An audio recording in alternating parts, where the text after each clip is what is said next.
지금 시간이 돼서 이제 시작하면 되겠죠? 네네. 네.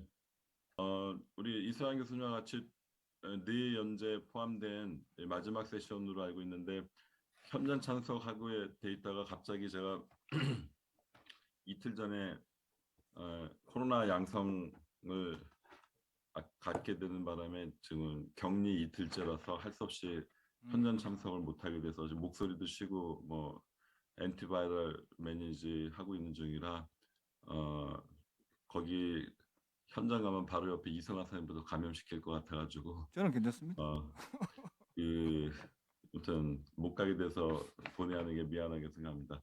첫 번 연자 소개시켜드리도록 하겠습니다. 우리 깔끔한 강의로 유명하신 우리 양산 부산대병원 전국진 교수님 소개 올릴까 합니다. 바스큘러 컴플리케이션 특히 가장 우리 젊은 세대 뭐 오래 해도 다 겪는 일이긴 하지만 퍼포레이션 다이섹션 스텐 디슬로치 관련된 바스큘러 컴플리케이션 어떻게 예방하고 매니지하고 뭐 이런 주안점 보여주실 것 같은데 부탁드립니다. 네, 나성 교수님 좋은 소개 감사합니다. 컴플렉스 프로시저 중에서 저희가 이제 바스큘러 컴플리케이션 생겼을 때 어떻게 이제 치료를 할 것인가에 대해서 정례를 좀 보여드린 말씀드리겠습니다. 첫 번째 케이스입니다. RCA 롱 타이탄 리전인데 와이어 이후에 벌룬하고 이제 다이섹션이 생겨서 통상적인 이제 스텐트를 시행을 했습니다.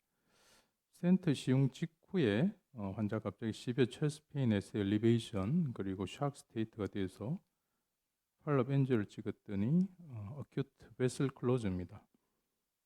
대부분 선생님 생각하셨겠지만 노리 플로 가능성이 제일 많을 것 같아서 우선은 인트라 코로나리로 바조 다일레이터 근데 별 호전이 없어서 혹시 스롬부스인가 싶어서 석션 아스피레이션을 수차례 했는데 여전히 별 변화가 없습니다. 엔조상에 별 변화가 없고 조금 지나서 딜레이드 뷰에 한번 보시면 저 PL 브랜치 쪽에 콘트라스트가 이제 스테이닝 되는 소견이 있습니다.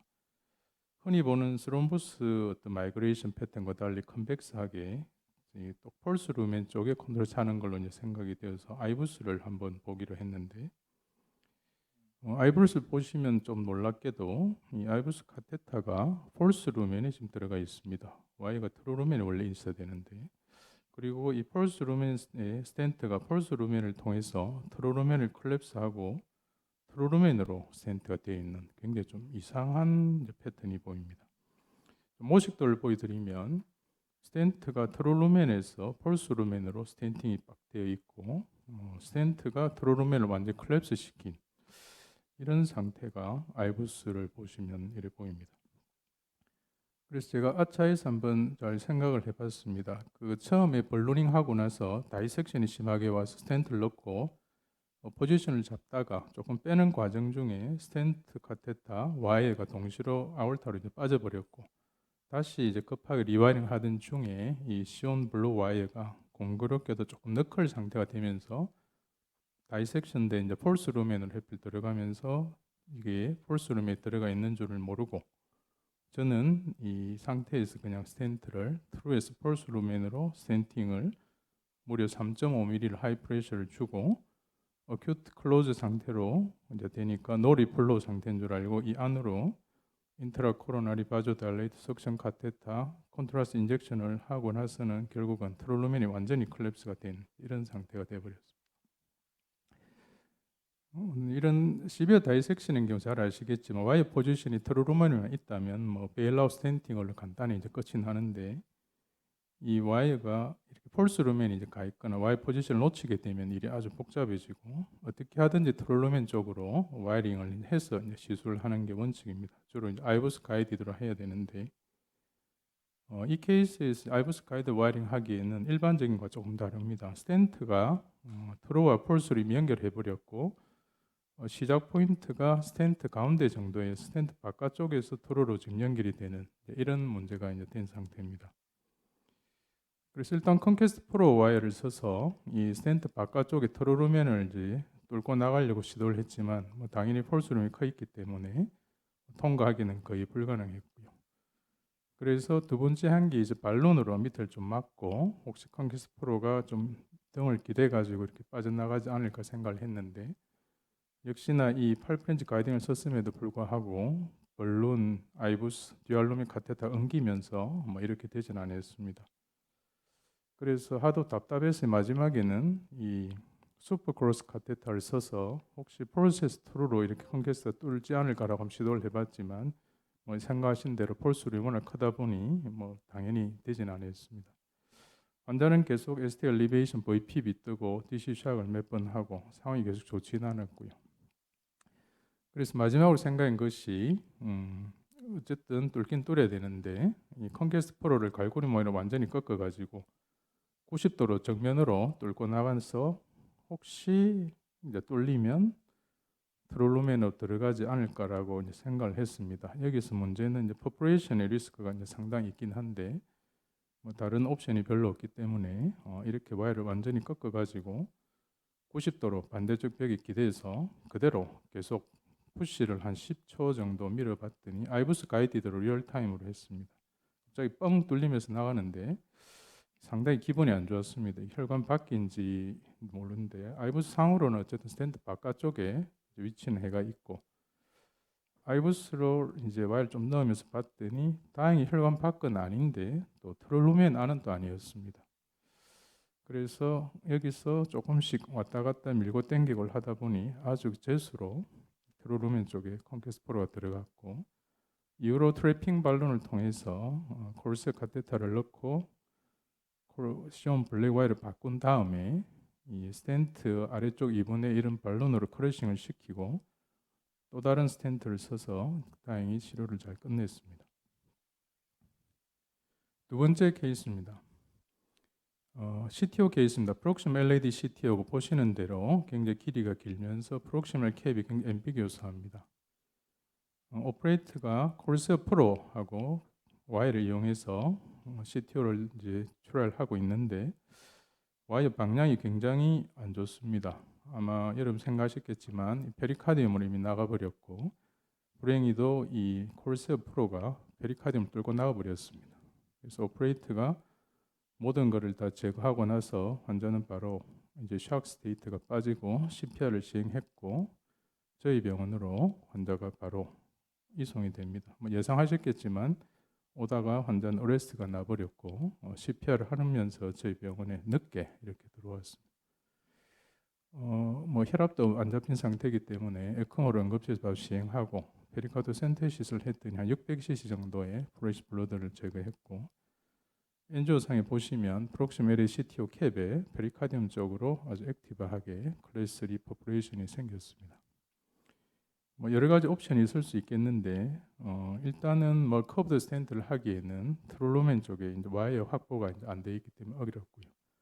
코일 엠블리 할 수도 있지만 워낙 프록시멀 쪽이기 때문에 다이고널이나 서컴플렉스, 에올타 쪽에 이제 제 엠볼릭 리스크가 워낙 큰 경우였습니다. 그래서 저희가 베일아웃으로 다이고널 쪽으로 커브 스탠트를 넣어가지고 퍼포레이션 사이트를 아예 원천 봉쇄하기로 이렇게 하고 와이어를 LAD에서 다이고널 쪽으로 이제 와이어를 통과시킨 다음에 이 스테인 그라프트를 LED 오스에서 다이고널 쪽으로 위치를 하고 커브 스탠팅을 다이고널 쪽으로 이제 했습니다. 하고 나서 보시면 다행히 이 퍼포레이션 사이트가 잘 실링이 되었고 환자는 3일 뒤에 잘 퇴원할 수 있었습니다. 세 번째 케이스입니다. LAD 서컴플렉스의 과거에 타 병원에서 크로싱 투 스테인이 되어 있는 ISR 환자입니다. 파이널 이제 키싱 발론을 하고 뭐 별 문제 없이 파이널 샷을 찍는데 보시면 저 에이펙스 쪽에 컨트라 스테이닝이 되는 것을 보이고 페리카디움 쪽으로 클래스 3 퍼포레이션이 지금 막 새는 게 지금 보입니다. 크레니얼 뷰에서 보시면 아마 LAD라고 와이어를 넣었다 생각했던 와이어 LAD가 아니었고 다이고널 파디스탈로 들어간 와이어가 아마 디스탈 베슬의 퍼포레이션을 타입 3 퍼포레이션을 일으켰습니다. 타입 3 퍼포레이션 경우에 저희가 반드시 알아야 될 게 네 가지 P 원칙을 꼭 고수를 하셔야 됩니다. 네 가지 P가 어떤 게 있는가 하면 다 아시겠지만 prolonged balloon inflation을 우선 해놓은 다음에 경우에 따라서 페리카드 센터시스를 해야 되고 특히나 이 핑퐁 테크닉을 이용해서 또 다른 가이딩 카테터를 통해서 기존에 막고 있는 발론을 그대로 둔 상태에서 커브드 스텐트나 코일 등이 통과할 때 일시적으로 풀고 하면서 이렇게 통과를 시키고 맨 마지막에는 코로나리 알테리의 모든 기회가 다 빠진 다음에 프로타민을 빨리 사용해서 헤파린을 뉴트럴 시켜야 됩니다. CK에서는 다이고널 브린치에 2mm 벌론을 일단 막아놓은 상태로 바로 에코를 봤는데 불과 한 2, 3분밖에 되지 않았음에도 불구하고 아주 라지 페리카드 디퓨전이 있어서 센터시스를 시행했습니다. 500cc 정도의 블러드가 나왔고 이후에 이제 파인 크로스를 이제 카테타를 이용해서 저희가 코일 앰블 하기 위해서 핑퐁 테크닉을 하고 있습니다. 기존의 발론을 막은 상태로 또 다른 데 펑처를 해서 다른 가이딩 카테타를 통해서 와이를 통과시키고 그때 잠시 발론을 풀고 다시 파인 크로스 마이크로 카테타를 타겟 리즌까지 이제 통과를 시키고 기존에 있던 와이어 발론은 모두 제거를 했습니다.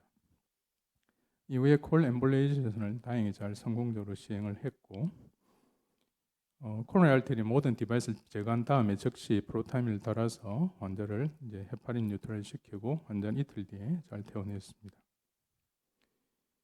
마지막 케이스입니다. 타 병원에 스텐트 시술 잘 했는데 하고 나서 가이드와이가 다 풀려가지고 하여튼 좀 문제가 있다고 환자가 리퍼가 되어 있습니다.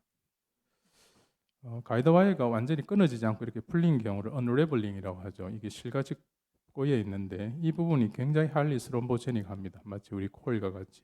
그래서 이게 코로니 알테리나 다른 알테리 안에 있으면 어큐 스롬보시스가 바로 발생을 하고 굉장히 치명적이기 때문에 반드시 이제 제거를 해야 됩니다.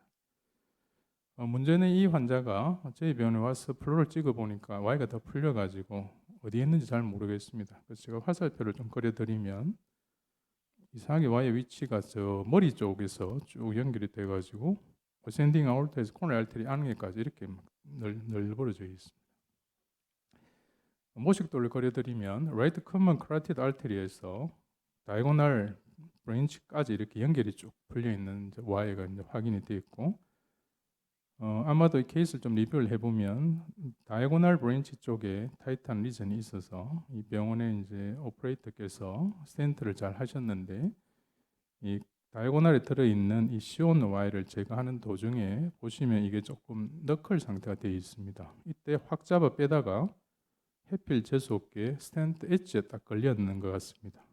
걸리면서 안 빠지니까 계속 당기다 보니 남아있는 부분이 이제 이거밖에 없습니다. 시온 와이는 아시는 대로 레디오 퍼포션이 한 3cm 가량 됩니다. 남아있는 걸 보시면 거의 없고 실타리까지 계속 풀려가지고 지금 스텐트 끝은 와이어가 스텐트 끝에 인탱글링 되어 있으면서 실같이 풀려서 지금 남아있는 상태로 왔습니다.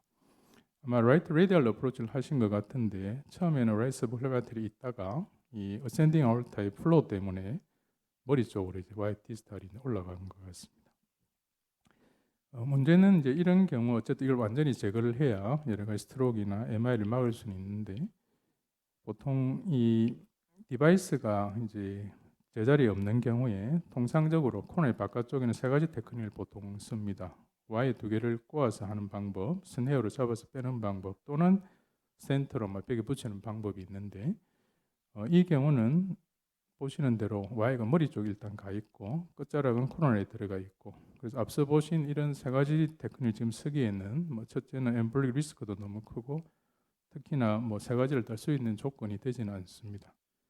그래서 우선 생각한 방법이 이 와이어 포지션을 좀 안전한 곳으로 옮긴 다음에 스네어로 최대한 끊어내기로 결정을 하고 픽테일 카테타를 이용해서 와이 방향을 디렉션을 일단 디센딩 쪽으로 이렇게 내리기를 하고 내린 다음에 그 와이어를 스네어를 넣어가지고 최대한 끊어서 당겨내기로 했습니다. 보시면 이 와이가 거의 안 보입니다. 다 풀려가지고 그래서 픽테일로 일단 끌어 잡아냈고요. 디센딩 소라시 아울트에 있는 와이를 이 구스넥 스네어를 통해서 최대한 잡고 최대한 조심스럽게 뜯어냈는데 상당히 많이 나왔습니다. 그래서 잘 끝났다고 생각했지만 사실은 아직도 이 끝이 스텐트의 인탱글링된 부분 때문에 일부가 좀 남아 있는 상태로 남아 있습니다. 이거 역시도 굉장히 이 스롬보시스 인디두스가 될 확률이 높기 때문에 코로나의 알테리 안에 있는 여러 가지 디바이스들은 비슷한 방법입니다. 와이어를 쓰거나 볼론으로 좀 건드리거나 또는 스네어로 당겨내거나, 그래도 안 될 때는 스텐트로 벽에 붙이는 이런 옵션이 이제 주로 있습니다. 앞서 보신 대로 일단은 뭐 여러 가지 테크닉을 저희가 썼는데 뭐 보이지도 않고 스텐트 끝이 지금 물려 있고 이게 다 풀려 있기 때문에 뭐 잡히지도 않아서 저희가 마지막으로 그냥 스텐트로 벽에다가 갖다 붙이기로 했습니다. 그래서 두 개의 스텐트를 레프트 메인에서 미드 LED까지 그냥 노멀 베슬에다 스텐트 두 개를 하고, 이 팔로우 엔저입니다. 뭐 당연히 뭐 괜찮고요. 하고 나서 이 에올타 쪽 일부가 이제 남아 있습니다. 이걸 어떻게 할 것인가를 좀 고민을 했는데, 뭐 일단 잘 보이지도 않고요. 뭐 여러 가지 스네도 잡히지도 않고 해서 이쪽은 플로우가 좋고 혈관이 크기 때문에 일단은 듀얼 안티플레이트 쓰면서 좀 지켜보기로 했습니다. 환자는 다음날 잘 퇴원했고 1년 동안 별 문제는 없이 환자가 불안해서 한번 CT를 찍었더니 이 남아있는 와인은 그대로 있고, 뭐 환자는 현재 6년째 뭐 임상적으로 스테이블합니다.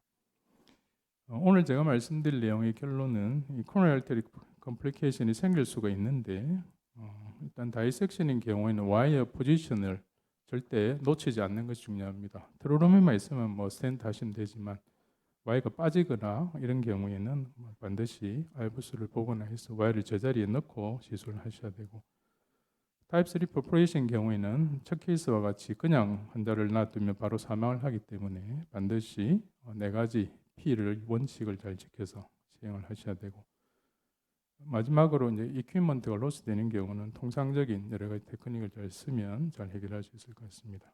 예, 감사합니다.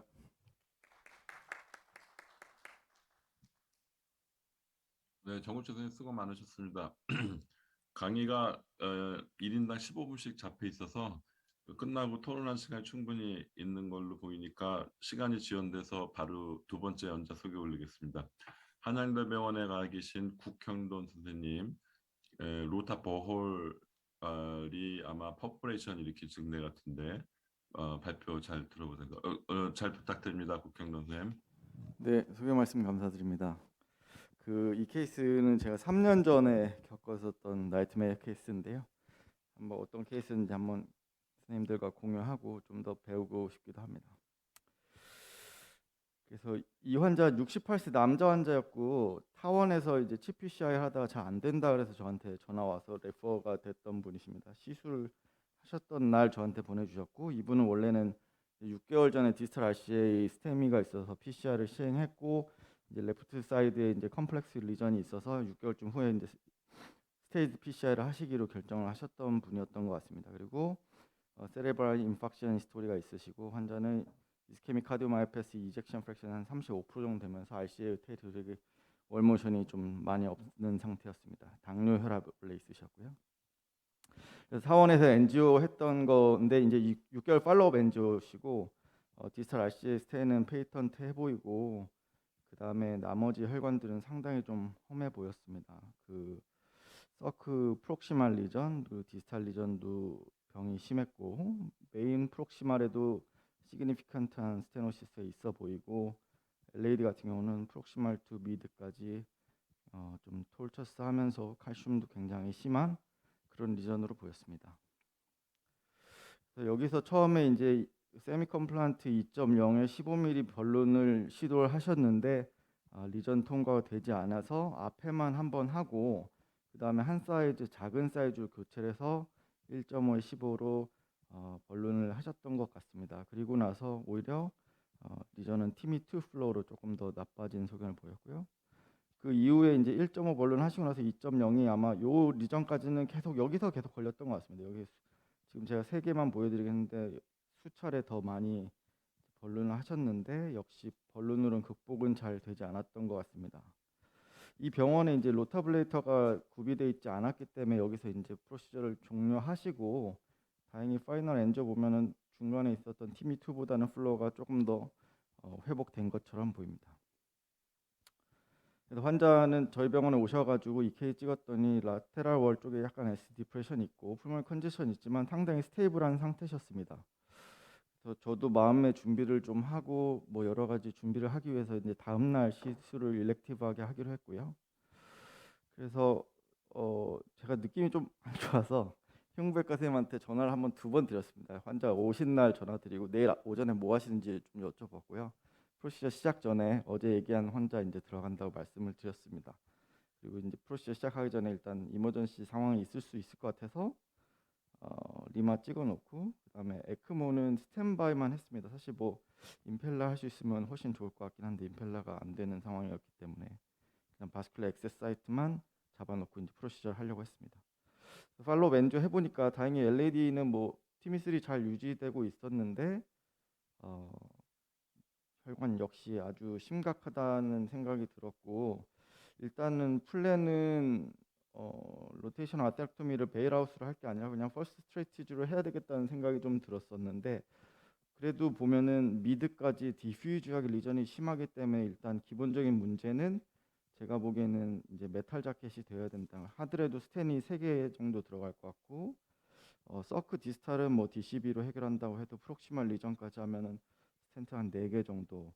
그다음에 또 문제는 이제 다이아고널 브랜치들이 다 오스티움이 좋지 않았기 때문에 여기가 사실 조금 프로시저다가 문제가 될 수 있겠다는 생각이 좀 들었는데 뭐 그때 이제 한참 어그레시브하게 하고 있어서 이거 다 와이어 해서 세이브하면 되지 이런 생각을 가지고 어쨌든 프로시저를 했습니다. 이 환자가 처음에는 뭐 제가 보기에는 이제 수술 처음 권고해도 좋을 환자인데 그 스테미 시술했던 병원에서 수술을 권고했었는데 이제 환자가 원하지 않는다고 해서 이제 프로시저를 진행하게 된 것 같습니다.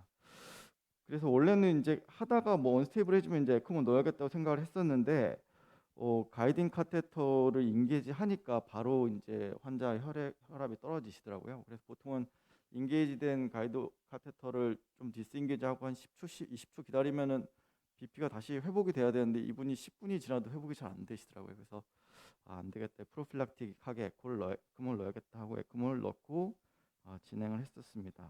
그때는 뭐 2,500 RPM 정도로 시작했던 것 같습니다. 환자는 스테이블 하셨고요.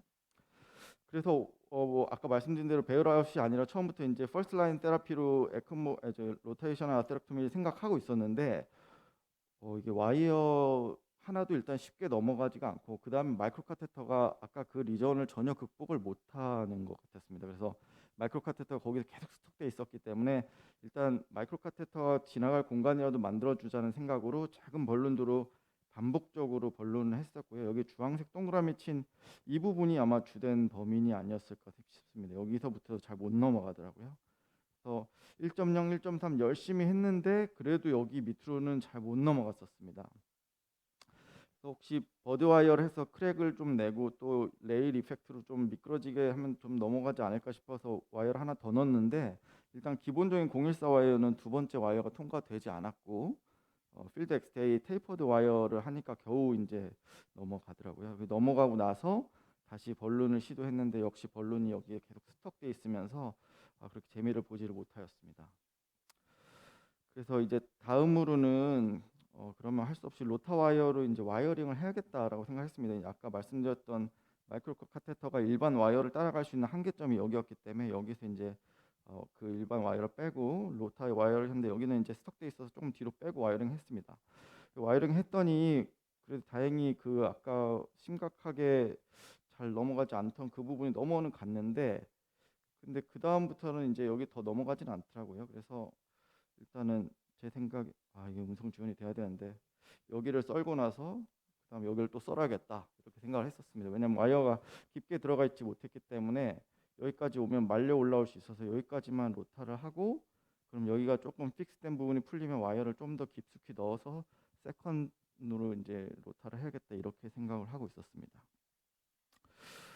그리고 이제 로타를 이제 신중하게 시작을 했고 1.2오버로 시작을 했는데요. 여기가 잘 극복이 안 돼서 패킹 모션을 유지하면서 가능하면 너무 느리지 않도록 노력을 했는데 다행히 잘 넘어갔습니다. 그래서 이게 넘어가서 이때부터는 폴리싱 잘 해놓고 하면은 할 수 있겠다는 사실 생각도 좀 들었었습니다. 그래서 3번째 거 보시면은 이제 세 번째 때는 거의 저항이 없이 잘 됐던 것을 볼 수 있거든요. 여기까지는 무사히 잘 로테이션 아테렉토미가 잘 됐던 것 같습니다. 환자도 스테이블 하셨고 별 문제가 없었습니다. 그리고 나니까 이제 마이크로 카테터 이제 다시 넣으려고 했는데 와이어는 좀 들어갔는데 와이어가 여기 정도 있었는데 와이어가 여기까지 좀 더 내려갔었고 이게 지금 인젝션이 안 되는 건 이제 에크모 때문에 그런 상황이고요. 그러고 나서 이제 마이크로 카테터 통과하려고 했는데 여기 이 이후는 사실 이제 벌룬도 못 가봤던 데거든요. 여기가 심했기 때문에 못 봤는데 여기서 또 넘어가지 못하고 있더라고요. 그래서 이제 아까 그 부분은 해결했으니까 다시 로타를 해야겠다고 생각을 하고 이제 로타를 했는데 이제 이때 일이 생겼습니다. 그래서 여기를 보시면 여기서 사실 이제 배운 점이 제가 상당히 많은데 여기서 디슬라지가 한번 생겼거든요. 이걸 근데 제가 캐치를 그 당시에 못했고 이제 퍼포가 됐습니다. 퍼포 됐는데 사실은 우리가 이제 어쨌든 이제 퍼포 되고 나면 수술을 해야 되는데 이때 로타를 그냥 여기 껴놓고 나왔어야 되는데 여기서 그냥 멈췄어야 되는데 이제 저희가 처음에 로타 배울 때 절대 풀백 끝까지 한 다음에 로타를 끄라고 하기 때문에 제 몸이 여기서 놓을 생각을 못했던 거죠. 그래서 바로 리턴을 시켜서 그냥 홀을 내놓고 이제 중단한 겁니다. 그래서 사실 제일 좋았던 거는 여기서 이 디슬라지된 이 순간에 이때 캐치를 하고 모든 것을 중단했으면 이제 제일 좋았을 텐데 여기서 제가 이걸 일단 로타하는 와중에 캐치를 못했었고요. 그 다음에 이후에 퍼프를 시켰을 때 여기서 중단하고 나왔으면 제 생각에는 훨씬 더 수술할 때 용이했을 텐데 그러지 못하고 습관적으로 풀백을 끝까지 시키고 이제 중단을 했었던 것이죠. 그래서 이 문제가 생기고 그리고 엔지오를 안 찍고 그냥 가면 더 좋았을 텐데 찍어보고 싶잖아요. 그래서 찍어봤습니다. 환자가 너무 스테이블했기 때문에 우리는 에크모도 다 돼 있고 이미 이런 상황을 준비해서 옆에 페리카디오랑 이런 것도 준비 다 돼 있어서 엔지오를 찍었더니 아주 위험한 문제가 보이고 있었습니다. 근데 다행히 근데 환자는 너무 스테이블하셨어요. 아무 증상이 없으셨고 그래서 이제 뭐 당연히 이거는 인터벤션을 해결할 수는 없다고 생각을 해서 기존에 썼던 2.0 벌론을 일단 위에 엠볼라이전을 시켜놓고요. 그 다음에 페리카디오를 바로 했습니다. 그래서 프로시저를 1시 41분에 끝냈고 흉부외과 선생님한테 연락을 드려가지고 바로 수술장을 들어갔습니다. 수술 시작은 2시 14분에 시작했고요. 아쉽게 그 수술 장면의 동영상이 없어가지고 좀 유사한 동영상을 그 우리 흉부외과 선생님이 좀 보내주셔가지고 이걸로 좀 대체를 하겠습니다. 그래서 이게 만약에 그 당시에 로타 버였다면은 랜드마크로 이제 수술할 때 은근히 이제 출혈이 많으면은 흉부외과 선생님들이 퍼포 또는 럽처 사이트를 정확히 로케이션 못 하시는 경우들이 많다고 하시더라고요.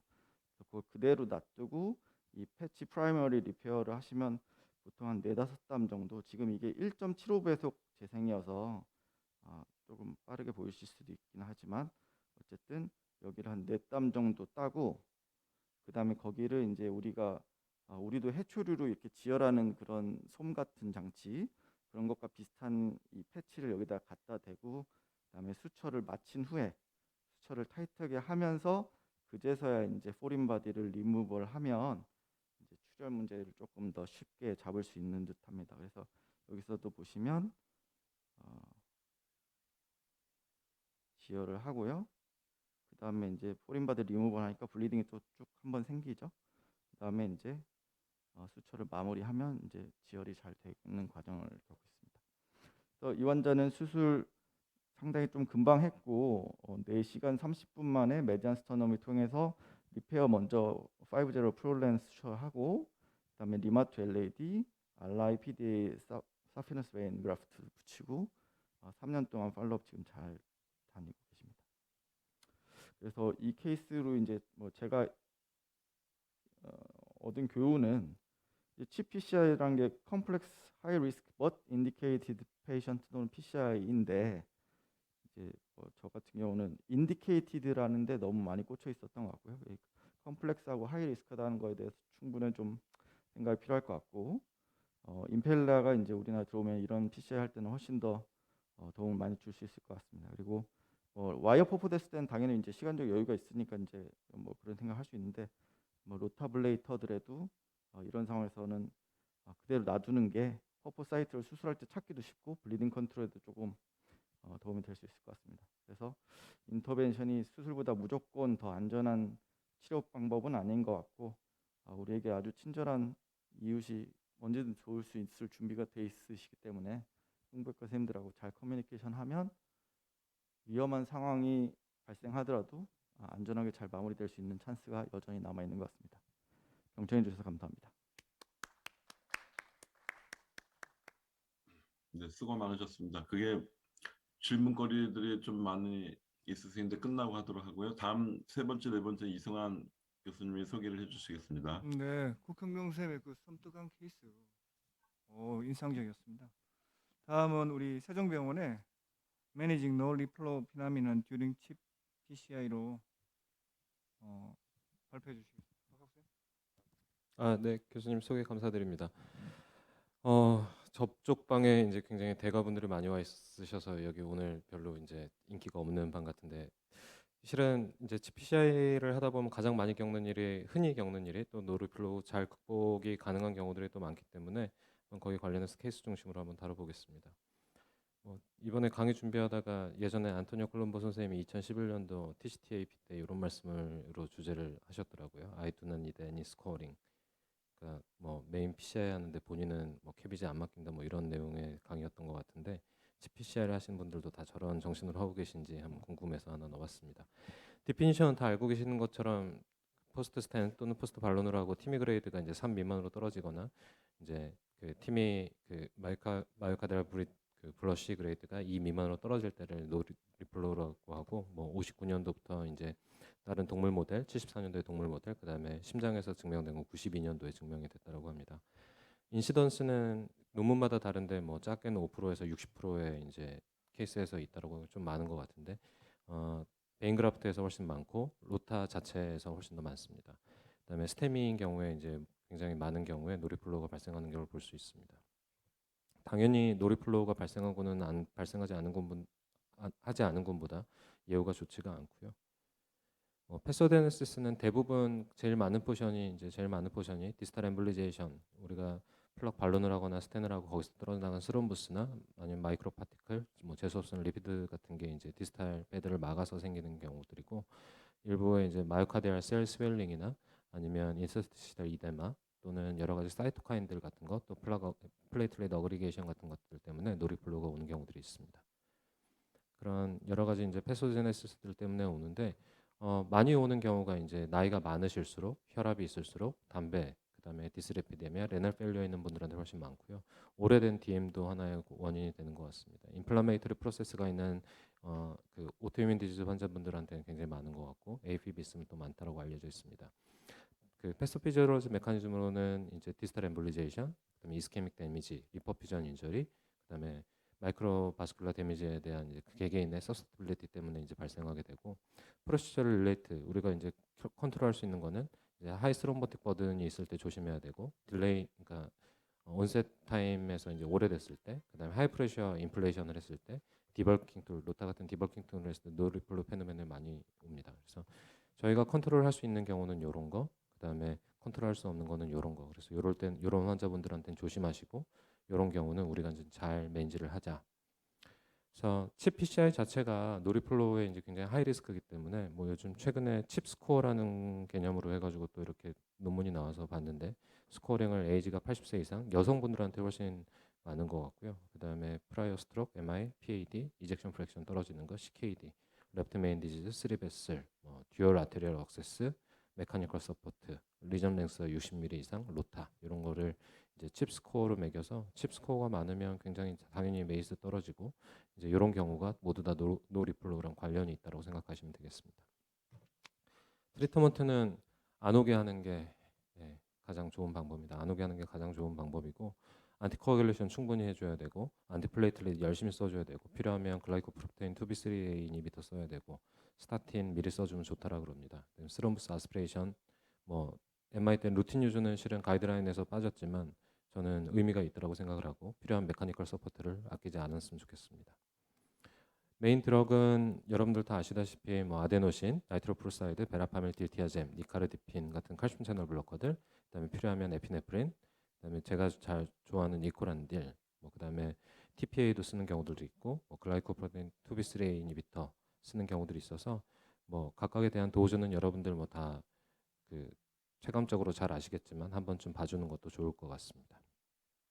주는 방법이 뭐 카테터로 주면 실은 가장 쉽고 빨리 줄 수가 있고 가격도 더 들게 없고 좋지만 디스탈 패드까지 잘 도달하지 못하는, 이미 노르플러가 와 있으면 디스탈 패드까지 다 도달하지를 못하기 때문에 리전에다 이제 마이크로 카테터를 주는 방법, 그다음에 리전 뒤에다가 아스피레이션 카테터나 마이크로 카테터를 넣고 와이어를 빼는 좀 위험 부담이 있더라도 그렇게 주는 방법들이 있고, 이번에 공부하면서 새로 이제 확인한 건데 저는 한 번도 써본 적도 없고 본 적이 없는 테크닉인데요. 이제 벌룬에다가 26게이지 니들로 이제 조그만 퍼포레이션을 만들어서 여기다가 이제 뒤에서 발룬 인플레이션 하면서 약을 주는, 뭐 이것도 꽤 괜찮은 방법일 것 같습니다. 그래서 이제 케이스들을 보시겠습니다. 64세 여자 환자고 타입 2 DM에 레티노패스가 있는 DM 환자였고 4년 전에, 얼마 전에 PC했던데 4년 전에 프록시마 LAD에 저희 판독으로는 60% 리전을 주셨고 LAD 리저널 월모션이 있고 이젝션이 떨어져 있어서 당연히 엔조를 리커먼드 했는데 환자가 무섭다고 안 왔습니다. 그래서 코로나 시국이 다 지난 다음에 환자가 이제 숨이 차가지고 본인 하겠다라고 해서 오셨는데 당시에 이젝션은 다 떨어져 있었고 크레아틴도 조금 높은 환자였습니다. 환자 풀모널 이데마 컨트롤하고 엔지오를 찍었고요. LED 프록시마를 굉장히 뭐 실은 신락 같은 길이 보여서 나중에 와이어링은 쉽게 됐지만 거의 토탈 리전에 가까운 리전, 서크에도 굉장히 병이 안 좋았고 LAD는 팀이 1 이하의 이제 플로우로 디스탈에 이렇게 가고 있었습니다. RCA는 디퓨전 미니멀 디지즈, 그다음에 세탈 채널을 통해서 LAD 쪽으로 플로우를 보내주고 있습니다. 당연히 이미 오래됐고 이제 플락 버든이 굉장히 크다라고 생각됐고 벌룬을 2.0, 20 벌룬으로 하고 뭐 플로우는 어느 정도 개선 효과가 보여서 스텐을 하자.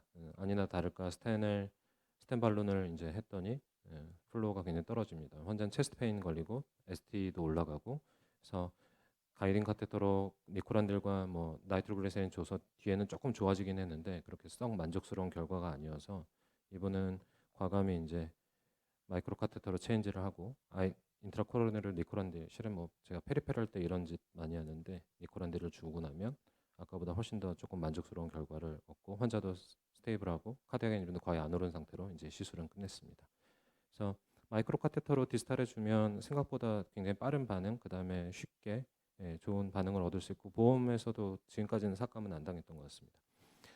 포스트딜이 슬로우 플로우 레이트를 올린다는 여러 가지 보고가 있습니다. 그래서 특히나 스테미 환자 124명, 프라이머리 PCN 환자분들 1대1로 이제 랜덤을 해서 비교를 해봤더니 이제 루틴리 포스트딜을 하는 군에서 약 35%, 안 한 군에서 14%의 이제 그 노리플로우가 발생했고, 뭐 관여된 인자는 여성분들한테 많았고 포스트딜이 이제 가장 높았고, 그다음에 와이어 이후에 팀이 플로우에 따라서 조금 차이가 있었는데 포스트딜을 하면서 이제 그 스텐 바깥에 있던 나머지 이제 스로무스 메터리얼들이 디스탈 패드를 막는 게 아마 원인이 되지 않을까라는 생각이 듭니다. 그래서 그런 관련된 두 번째 케이스를 보시면 65세 남자 환자고 이제 스모킹 히스토리가 있고 3일 정도의 레스팅 페인이 왔다 갔다 하는 증상으로 오셨고 엔자임이 살짝 올랐습니다. 이젝션 40%, 47%, 이제 프리코델리데 T웨이브가 다 뒤집어졌고 LAD 테리토리에 이스케믹 인설트가 있었습니다. 엔지오를 보시면 서크는 뭐 큰 문제가 없으셨고요.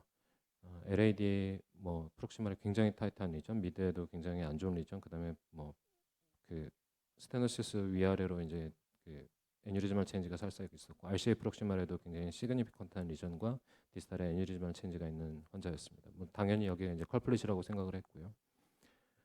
시온블루로 와이어링하고 벌룬을 했더니 아니나 다를까 이제 플로우가 떨어집니다. 굉장히 안 좋은 리전이었기 때문에 이럴 거라고 이분은 생각을 하고 있었고, 이제 니코란딜과 시그마트를 줬고 당시 이제 다이고날도 꽤 큰 다이고날도 떨어져 있어서 다이고날에 이제 프로텍션 와이어를 다시 했고요. 다이고날에 스텐까지는 하기 싫었기 때문에 오스만 살짝 이제 벌룬으로 인플레이션을 해줬습니다. 그랬더니 뭐 뒤에 다이 스테닝이 되고 이쪽 다이고널 브랜치에도 플로우가 안 가서 요거는 그냥 살짝 신용만 발론으로 왔다 갔다 신용만 내고요. 자이언 스텐을 댔더니 디스탈 플로우가 팀이 2 이하로 이제 떨어집니다.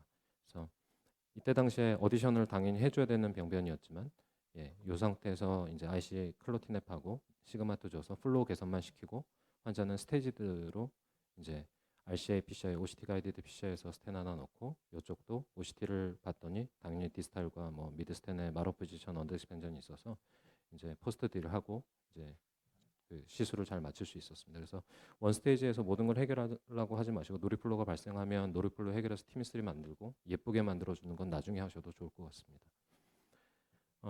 스템에 있어서 이제 디퍼드 스탠 하는 게 좋으냐, 이미디어트 스탠 하는 게 좋으냐. 그래서 9개의 스터디, 3개 RCT와 6개 옵저베이션 스터디를 보면 RCT에서는 뭐 디퍼 스탠 그룹과 이미디어트 스탠 그룹의 차이가 없었지만 옵저베이션 스터디에서는 디퍼 스탠 한 그룹이 조금 더 나은 것 같다라는 결과를 보여주는 논문도 있습니다. 다이렉트 스탠이 또 괜찮을 거냐? 프리발론 없이 다이렉트 스탠 하는 게 노리플로에 괜찮을 거냐 하면 노리플로에는 다이렉트 스탠 하는 게 조금 더 낫다라는 그런 또 보고들이 메타널리시스로 있습니다. 세 번째 케이스를 보시면 뭐 과거력은 없었고 6시간간 온고잉 체스트 페인으로 오셨고 카드가 이제 뭐 오르기 시작했습니다. 이젝션은 포터블로 45%, 멀티베슬 트레토리 특히나 RCA 쪽으로 심한 이제 월모션을 보였고 투스리 AVF ST가 올라가고 프리코델리드의 이제 TAV가 떨어지면서 SD가 떨어져 있었습니다. 환자는 LAD 미드에 거의 니어 토탈 뭐 그다음에 팀 플로우가 떨어져 있는 심한 병변이 있었고 그다음에 서크에도 서크 중간에 OM 갈라지는 바이포케이션 바로 직상방에 심한 병변이 있었습니다. RCA는 굉장히 휴지 RCA였고 애니멀 체인지가 동반되고 요 뒤에 모양을 봐서는 여기가 스로무스로 막혔구나 라고 생각을 했습니다. 험한 프로시저가 될 거라고 생각했기 때문에 가이딩을 좀 세게 걸었고요. 필더 와이어를 써서 이제 다이스테인 된 데를 와이어링을 통과시키고 발론을 패스를 시켰었고 뭐 디지털 플로우가 살짝 가기 시작하는데 워낙에 이제 많아서 스럼버 석션을 시행했습니다. 스럼버 석션 시행하고 이제 아스피레이션 카테터로 석션하고 클로티냅을 줬더니 아니나 다를까 이제 환자 레이트가 늘어지고 리퍼퓨전 되면서 환자의 플로우도 이제 나빠지고 환자가 혈압이 급격하게 떨어져서 그 IV로 아트로핀과 에피네프린을 줬습니다.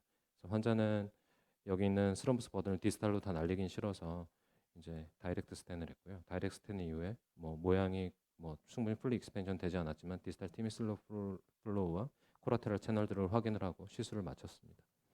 그다음에 스테이지 PCI로 서크와 LAD를 하고 환자는 2달 이후에 이제 팔로백커에서 큰 문제가 없었습니다.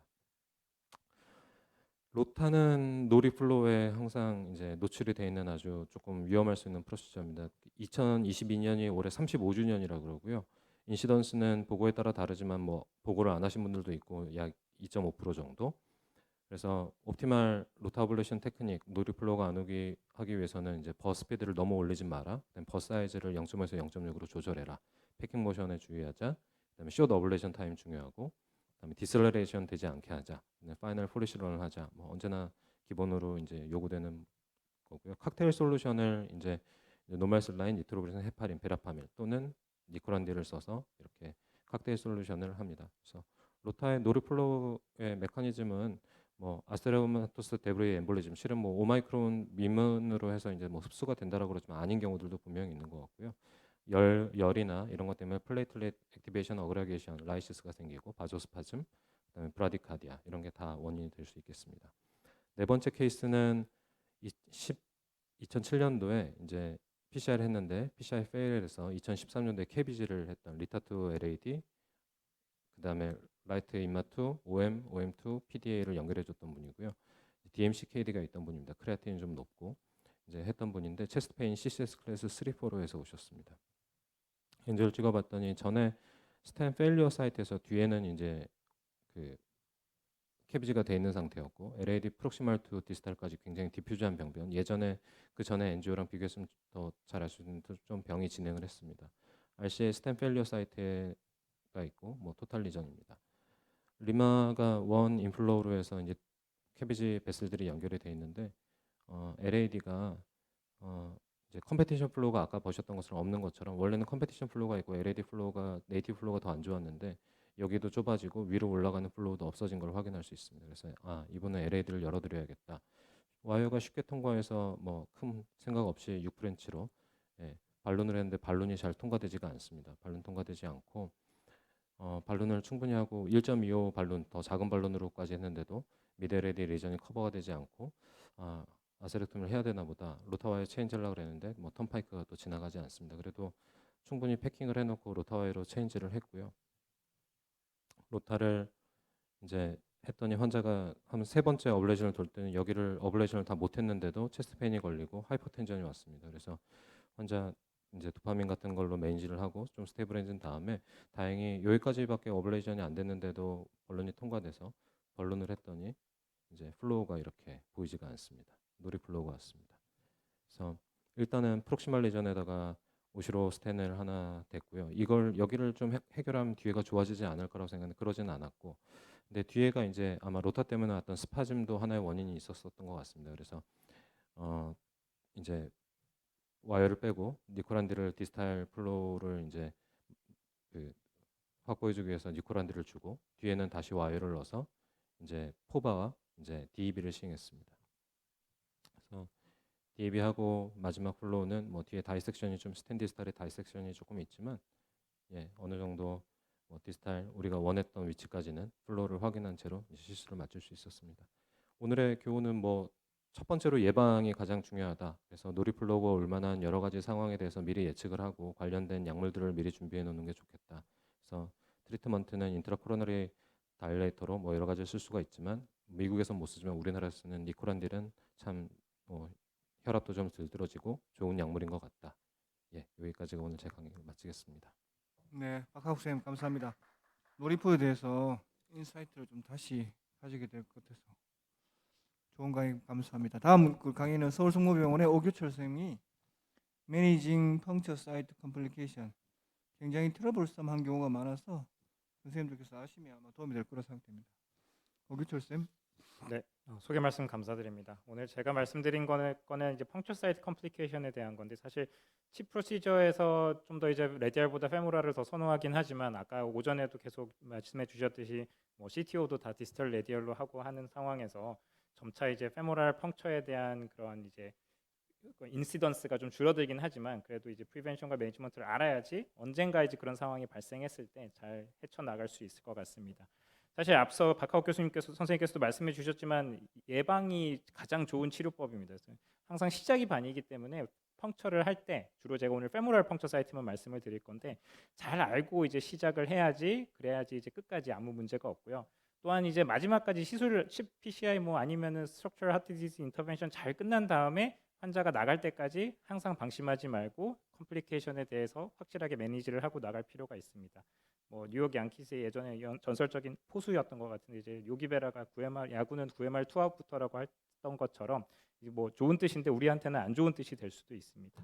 케이스 위주로 많이 보여드릴 건데요. 여자 85세고 PCI 탑이 다 잘 하고 나서 이제 페모럴 어프로치로 했었고 그 다음에 이제 프리클로즈 프로글라이드 1개, 페모실 1개 해서 이제 잘 닫고 이제 교수님은 나가셨습니다. 그 다음에 이제 계속 이제 좀 눌러줘 그러고 나갔는데 계속해서 지혈이 안 되고 20분 동안 지혈하고 매뉴얼 컴프레션하고 프로타민도 쓰고 했는데 안 돼서 반대쪽 페모랄 아직 남아 있어가지고 돌려서 찍어보니까 뭐 그냥 줄줄줄 세고 있습니다. 양쪽에 뭐 아레오 뷰, AP 뷰 다 해서 찍어봤는데 뭐 확실하게 이거는 뭐 그냥 눌러서 해결은 안 될 것 같이 보이고요. 보면은 이제 그 베스큘러 클로저 디바이스 쓰면서 이제 딱 찝히기도 해서 이거 좀 어떻게 해야 되나 이제 고민되는 그런 케이스고요. 두 번째 케이스 뭐 80세 여자 환자고 한 6개월 전에 타비를 하고 그 다음에 이제 계속 원래 AFib 있던 환자인데 그 다음에 계속 AFib 컨트롤이 안 되면서 이제 RFCA를 했습니다. RFCA 했는데 이제 그 다음부터 라이트 페모럴 헤마토마가 생기고 병실에서 계속 점점 커진다 아프다라고 해가지고 역시나 이제 다음에 들어가서 찍어봤더니 갑자기 뭐 베인 같은 게 하나 보이기도 하고 그다음에 약간 여기 보시면은 수도애니리즘도 있고 그래서 온갖 무슨 컴플리케이션이 생겨 있는 이런 환자들인데요. 사실 이런 상황을 뭐 안 접하면은 가장 좋긴 하겠지만 접했을 때 이거를 어떻게 해결해야 되는지 그래도 기본은 좀 알고 있어야 되고 제가 뭐 하라고 해서 하고 뭐 이렇게 하라고 해서 해보고 그 다음에 혼자 해보고 했는데 이게 잘 하는 건지 좀 모르겠어서 몇 번 제가 좀 보여드리면서 한번 혼나볼까 생각 중입니다. 베스큘러 액세스 뭐 여러 가지가 있고 요즘에는 이쪽이 좀 더 대세가 되고 있긴 하지만 이거는 이제 항상 잊지 말아야 될 우리의 이제 마음의 고향 같은 곳이 돼야 될 것 같고요. 국내 트랜스 레디알 인터벤션 레지스트리에도 보더라도 대부분이 레디알입니다. 뭐 그게 프라이머리 PCI조차도 이제 절반 이상이 넘어갔고 이제 점점 더 레디알이 많아질 것 같은데 오히려 그럼으로 인해서 페모럴 펑처에 대한 우리의 숙련도가 좀 떨어지지 않을까. 특히 젊은 인터벤셔니스트에서 그게 문제가 되지 않을까 생각이 되는데 그래서 그럼 페모럴 액세스가 진짜 필요하냐? 뭐 레디알 아테리 다 쓰면 되지 않냐? 뭐 디스탈 레디알도 있고. 근데 아직까지 우리가 스트럭처럴 하트 디지즈 인터벤션 오히려 좀 더 많아지고 있는데 이거에서는 주된 그 어프로치 방법이 페모랄이기도 하고요. 뭐 양쪽에 AVF를 가지고 있는 ESRD 환자라든지 아니면 이미 여러 번 레디알 악테를 해서 만져지지도 않고 초음파에서도 안 보이는 환자, 아니면은 캐비지 했는데 꼭 레프트 레디알 아테리 떼버려가지고 이제 뭐 리마 그래프트도 찍어야 되는데 방법이 없는 환자들 등에서는 아직 페모랄이 필요할 것 같습니다. 그래서 적절하게 페모랄 아테리 액세스를 할 환자를 선택을 하고 적절하게 트레이닝이 되고 그 다음에 충분한 항상 이제 그 계속 이제 뭔가 피드백이 되는 계속 진행을 여러 볼륨을 유지할 수 있는 사람이 필요하고요. 그래서 아나토미를 잘 알고 여러 가지 컴플리케이션을 최소화할 수 있는 메서드나 테크닉이 중요할 것 같습니다. 뭐 온갖 문제들이 다 생길 수 있죠. 아까도 보여드렸지만 뭐 퍼포레이션, 수도 애뉴리즘, 에비 피스툴라 요 근처에서만 생기는 것도 그렇지만 요 펑처한 다음에 이제 액세스하는 과정에서 이제 익스터널 일리아 아테리, 뭐 커먼 일리아에서도 문제를 생길 수 있고 뭐 결국에는 블리딩, 주로 이제 찢어지고 피나고 하는 것들이 이제 주된 문제가 될 것 같습니다. 여러 이제 리스크들이 있는데 페이션트 프로시저 릴레이티드인데 보면은 제가 가장 하면서 느끼는 거는 이제 나이가 많고 굉장히 오비스하거나 아니면 오히려 좀 굉장히 할머니인데 너무 말라가지고 페모랄 아테리가 스킨보다 오히려 위에 나와 있어서 이렇게 만져지는 분들, 이런 분들이 항상 문제가 됐던 것 같고요. CKD 환자의 뭐 페리페럴 뭐 만져서 그냥 딱딱하고 스릴 브루가 있는 환자들도 항상 문제가 됐던 것 같습니다. 찌른데 또 찌르면은 또 문제가 되고 시스 사이즈가 클수록 옆에 베인 시스 같이 잡아놓을수록 항상 이제 문제가 돼서 이런 것들을 고민해 봐야 될 것 같습니다. 너무나 다 잘 아시겠지만 우리가 페모랄 헤드 중반을 가지고 타겟을 하는데 이 뭐 바이퍼케이션도 중요하지만 이 위치도 중요하고 바이퍼케이션도 중요한데 가능하면은 어떻게 해서든지 그 환자 과거에 했던 검사들 다 뒤져서 도대체 어느 정도에 있는지 우리가 사실 플로로나 만져봐서는 잘 알 수가 없기 때문에 뭐 그게 복부 CT든 뭐 키드니 CT든 잘 뒤져보면은 생각외로 많은 환자들이 여기에 대한 정보를 가지고 있는 경우가 많습니다.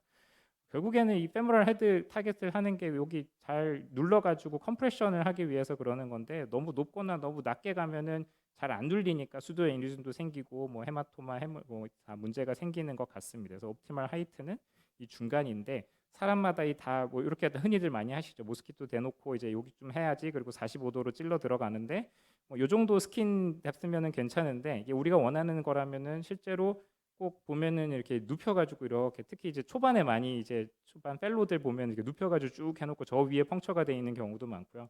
아니면 환자가 뭐 한 100kg 정도 되시는데 똑같이 이렇게 하다가 보면은 결국에는 같은 각도로 들어가면은 좀 더 하이 펑처가 될 수밖에 없고 이런 환자들에 있어서 뭐 좀 더 아래로 하기에 부담스럽다면 앵글을 좀 바꿔줄 필요는 있을 것 같습니다. 요즘엔 또 워낙에 토탈 힙도 많이 하셔서 딱 해보면 이러고 반대쪽 가보면 또 반대쪽도 양쪽이 다 돼 있으신 경우도 많아서요. 소노 가이디드 펑처 굉장히 좋고 사실 캣랩에 다 소노 하나씩은 있기는 해서 좋은데 러닝 커브가 살짝 있는 것 같긴 합니다. 뭐 근데 그렇게 어렵지도 않을 것 같은 게 저도 뭐 그렇게 잘 소노 잘 못 보기는 하는데 에코도 요즘도 잘 못 보는데 한 2, 3년 하다 보니까 그래도 니들 끝이 보이고 어떻게 들어가는지 보이는 거 봐서는 이렇게 좀 소노도 있으면은 좀 활용을 하는 게 좋겠고요.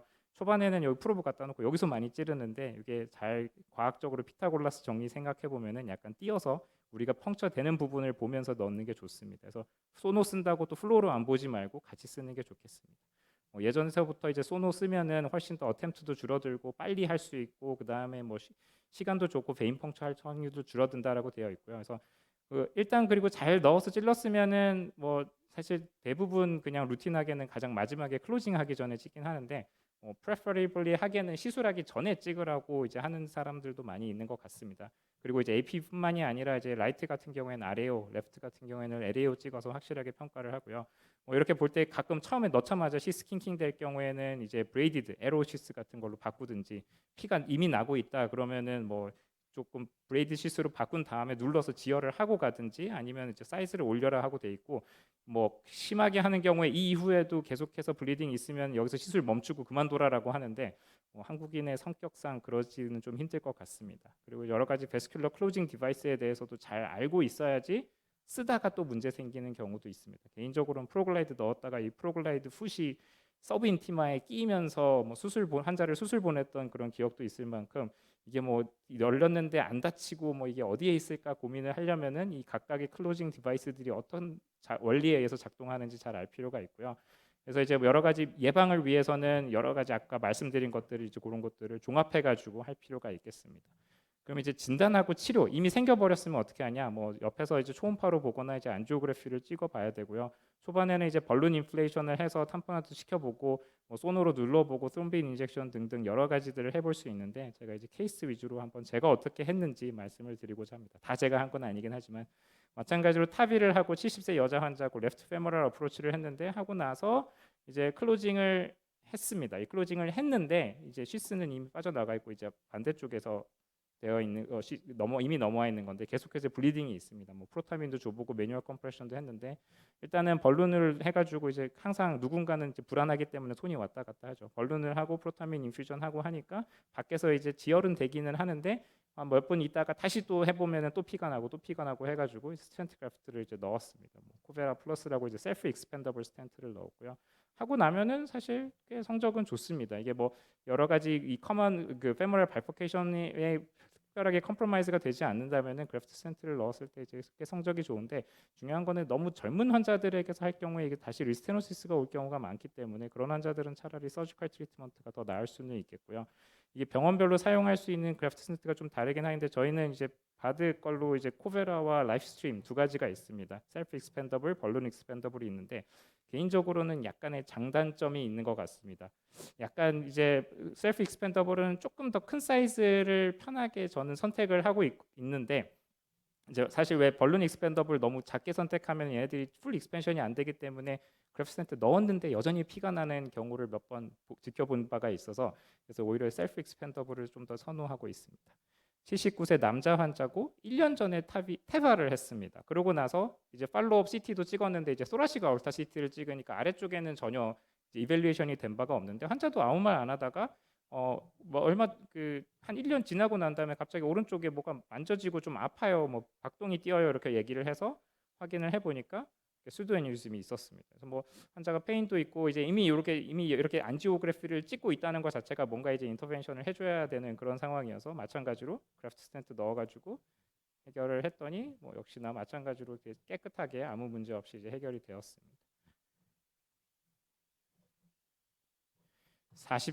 아까 처음에 보여드렸던 그 RFC 하고 나서 AV 피스툴라에 그 다음에 이제 수도에뉴즘까지 같이 있던 그 환자고요. 이 환자도 마찬가지로 아까 보여드렸던 사진이고 역시나 여기다가 스텐트를 넣고 파이널 보시면은 뭐 문제 없이 아주 깨끗하게 문제가 없는 경우들이 많습니다. 그래서 보면은 대부분 나이는 이미 많은 환자들이고 여자들이 많습니다. 진짜 리스크 팩터가 확실하게 있는 것 같기는 합니다.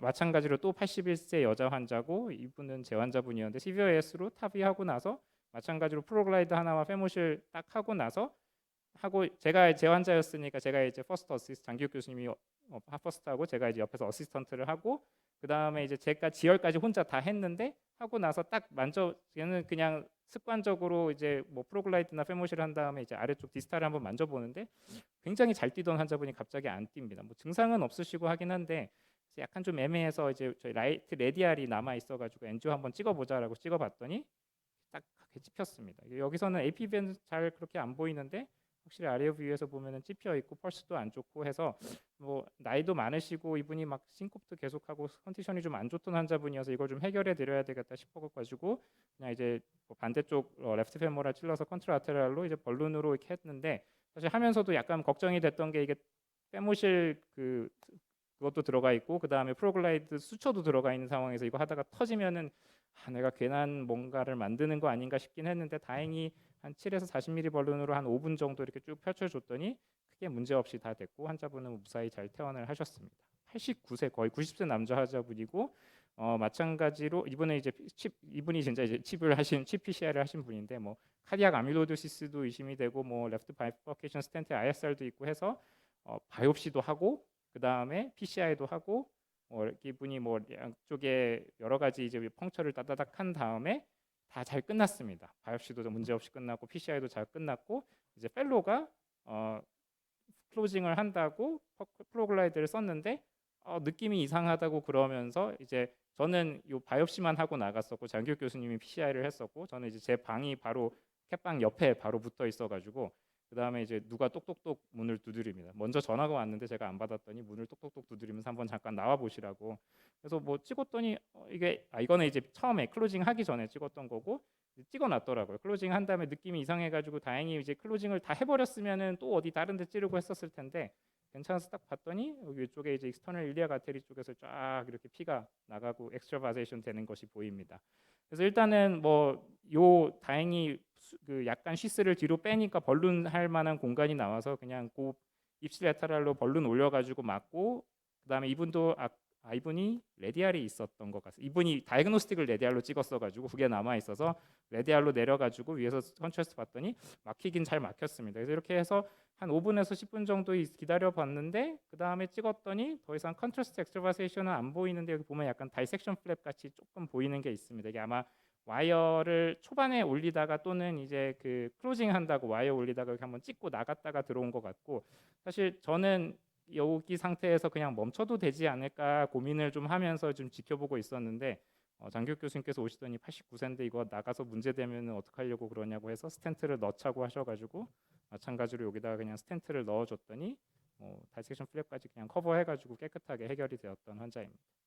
마지막 케이스입니다. 똑같이 또 89세 남자고 이분은 3베슬의 캐비지하고 그 캐비지 리마 LAD가 문제돼서 리두 캐비지를 한 이틀 뒤에 하고 그 다음에 서클 CTO랑 RCA에 대해서 원래 이 안지오를 보여드렸어야지 더 재밌었을 것 같은데 하여튼 쭉 많은 프로시저와 수술을 했던 그런 환자입니다. PCI도 뭐 거의 캐비지하고 뭐 2주 만에 겨우겨우 이제 몸 회복해서 해서 보스 페모랄로 CTO 달 뚫고 그 다음에 이제 끝났습니다. 그리고 프로글라이드로 닫았는데 마찬가지로 30분이나 계속 눌렀는데 계속 피가 난다고 이제 똑똑똑 왔습니다. 그래서 찍어보니까 이건 이제 비포 클로징이고 하고 나서 반대쪽에 아직 남아 있어가지고 이쪽으로 돌려서 찍어보니까 뭐 피가 많이 나서 막 갑자기 또 펠로가 손이 훅 갑니다. 그래서 역시나 이제 벌룬으로 맞고 나서 이 환자에서 걱정됐던 거는 사실 이 딥페모랄, 프로푼더 페모랄 아테리가 이게 막히지 않을까, 이거를 막으면은 스텐트로 막아버리면은 어떻게 걱정이 되지 않을까 했는데 벌룬하고 나서 찍어보니까 사실 밑에가 안 보여야 되는데 콜라테랄이 이렇게 있어가지고 다 보이더라고요. 그래서 요 벌룬 사이즈만큼 딱 그래프트 스텐트 넣으면은 완전 딱이겠다라는 생각을 하면서 요번에는 이제 벌룬 익스펜더블 스텐트로 넣었습니다. 그래서 이게 아까 보면 앞에 벌룬은 9mm인데요. 제가 아까 잠깐 얘기해 드린 것처럼 쫄기도 했고 이게 사이즈가 다 없어서 있는 그 그래프트 스텐트가 8까지밖에 없었습니다. 8을 넣었을 때 과연 이게 막힐까라는 걱정으로 그 다음 있는 짧으면서 그 다음 있는 사이즈가 12여서 11을 넣었는데 처음에는 11을 언더 인플레이션 했더니 여전히 좀 계속 새고 이러는 게 있어서 다음에 이제 마음을 다잡고 무서웠지만 풀 인플레이션을 했더니 다행히 파이널로는 아무 문제가 없었습니다. 그래서 한 번 더 스텐트 벌룬을 한 다음에 파이널 안지오그래피에서는 아무 문제 없이 이렇게 끝났습니다. 그래서 이러한 페모랄 여러 가지 컴플리케이션들이 없으면은 제일 좋을 것 같기는 하지만 하나 남았네요. 처음에 보여드렸던 환자분인데 이분은 이렇게 해서 이분은 제가 하지는 않았고 제가 밖에서 계속 구경을 하고 있었는데 보면은 이게 처음에 펑처할 때부터 아래 펑처 돼가지고 슈퍼피셜 SFA에 펑처가 됐고 여기에 펑처가 됐고 새는 거는 또 밑에 새는데 실제로는 이게 보면은 벌룬하면서는 지혈은 되는데 스텐트 그래프트를 넣으려고 찍는 거 보면은 여기서부터 이렇게 새 나가는 걸 볼 수 있습니다. 아마 그 펑처된 트랙트 따라서 이렇게 쭉 새가 나가는 것 같은데 이 그래프트 스텐트를 이제 아래쪽에다가 대버리는 바람에 해도 여전히 새서 이 환자는 결국 서지컬 리페어를 하고 나서 그 다음에 그 자리에서 바로 열어줘서 해주셔가지고요 깨끗하게 끝나기는 했습니다. 그래서 뭐 결국엔 이 환자 보면은 펑처 사이트 자체가 잘못됐다는 걸 알 수 있고요. 앞서 정국진 교수님께서도 이제 프로타민 사용에 대해서 말씀해 주셨는데 디바이스 다 빼고 나서는 프로타민 쓰는 게 좋고 여러 가지 패스트 인퓨전은 안 좋긴 하고 항상 사람들이 이거 PCI 했는데 이거 넣어도 돼요?라고 간호사들이 물어보는데 정국진 교수님께서 이제 발표해 주신 자료입니다. 아무 문제 없이 괜찮고 오히려 훨씬 더 아웃컴이 좋다라는 거고요. 그래서 시작이 반이니까 잘 알고 들어가고 GPG기 100점 그러니까 잘 알고 들어가고 펑처 잘 하고 그 다음에 항상 환자가 무사히 나가서 안전하게 있을 때까지 방심하지 말고 끝까지 조심해야 될 것 같습니다. 네, 여기까지. 네, 오기 선생님 감사합니다. 다양한 퍼포레이션 케이스를 보여주셨는데 오늘 패널 선생님은 김수정 교수님, 김찬종 교수님, 박기영희 교수님, 송인걸 교수님, 조재영승 교수님, 조재영 교수님 계시고 컴플리케이션은 안 생기면 좋겠지만 그 대처 방법을 알고 있으면 크게 두려워하지 않아도 된다고 생각하는데 어쨌든 프리벤션이 제일 중요할 것 같습니다. 그 패널 선생님들의 좋은 코멘트 부탁드립니다. 한 명씩 꼭 해야 됩니다. 정국진 선생님께 좀 뭐 코멘트이기도 하고 이제 사실은 여쭤본 의견을 여쭤보시려고 하려고 그러는데 사실은 정말 어떤 분들은 그런 상황이 있으면 포기할 수도 있었을 것 같은데 정말 이게 정말 끝까지 잘 문제를 해결해 주신 거를 해결하신 걸 저는 축하드리고요. 근데 저도 이제 제가 이제 캐방 바깥에 있었는데 주니어 선생님이 이제 다이그노스만 NGO를 했는데 레프트 메인에 갑자기 다이섹션이 생겨가지고 메인에서 딱 끊긴 그런 케이스가 한 명 있었거든요.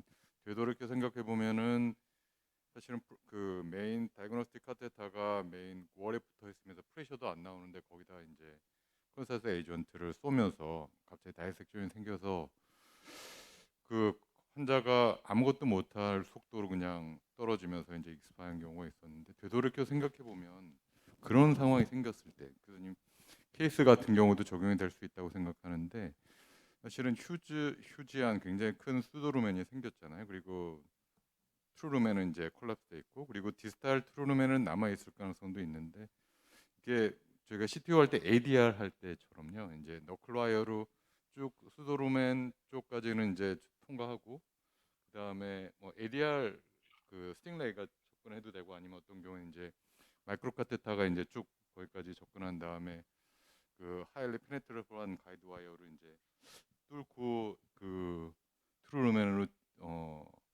진입을 시도하는 건 어떻을까 그런 생각을 했었었거든요. 저희 캐스룸에서 있었던 케이스를 보면서 그래서 교수님 케이스도 제가 이제 생각했던 케이스하고 일맥상통한 면도 일부 있는 것 같아서 교수님께서 이제 그렇게 휴도루멘이 엄청나게 크게 생겼고 디스탈 트루루멘 콜랩스 돼 있고 약간 디스탈 트루루멘이 조금 뭐 그래도 남아 있으면 그런 경우는 어떻게 그렇게 대처하면 어떨까 하고 교수님 의견을 좀 여쭤보고 싶습니다. 예, 좋은 말씀입니다. ADR이 가능은 한데 일단 RCA 같은 경우는 나중에 어떻게 뭐 문제가 없지만 또 레프트 메인 같은 경우 ADR만 예상하시는 브랜치 등 뭐 복잡한 문제가 있고 앞서 보신 대로 폴스 루멘이 그리 크지 않은 경우에는 ADR이 어느 가능한데 앞서 보신 폴스 이미 너무 커져 있으면 사실은 ADR로서 다시 트루로 들어오기 거의 어렵습니다.